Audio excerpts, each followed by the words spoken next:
శ్రీ మాత్రే నమః. అందరికీ వారాహీదేవి అమ్మ ఆశీస్సులు ఉండాలని మనస్ఫూర్తిగా కోరుకుంటున్నానండి. ఈరోజైతే మరొక మంచి చక్కటి వారాహీదేవి అమ్మవారి మంత్రంతో మీ ముందుకు వచ్చాను.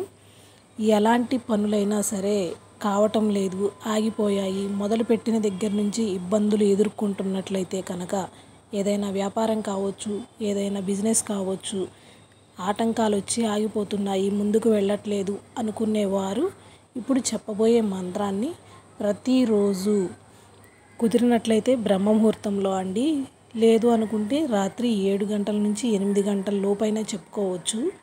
ఈ మంత్రాన్ని 11 సార్లు కానీ 21 సార్లు కానీ ఖచ్చితంగా చెప్పుకోండి. మీరు ఎలాంటి పనులు మొదలుపెట్టినా సరే అవి ఆటంకాలు అనేవి కలగకుండా ముందుకు సాగిపోవటానికి ఆ వారాహీదేవి అమ్మ ఆశీస్సులు అనేవి మనపై ఎప్పుడూ ఉంటాయండి.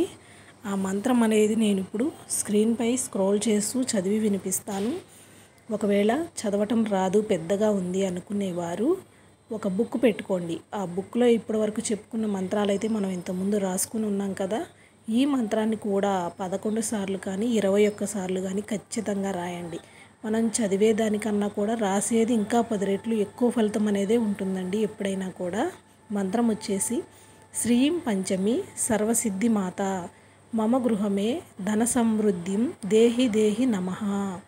శ్రీం పంచమి సర్వసిద్ధి మాత మమ గృహం మే ధన సమృద్ధిం దేహి దేహి నమః.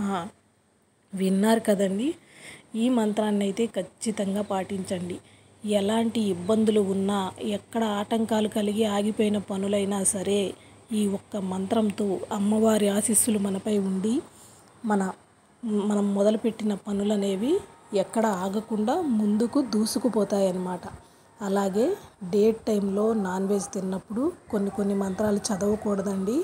ఈ మంత్రం అయితే చదవకూడదు, అందుకోసమనే నేను ప్రత్యేకంగా చెప్తున్నాను. అలాగే నా వీడియో నచ్చినట్లయితే లైక్ చేయండి, షేర్ చేయండి, మరికొంతమందికి తెలియచేయండి.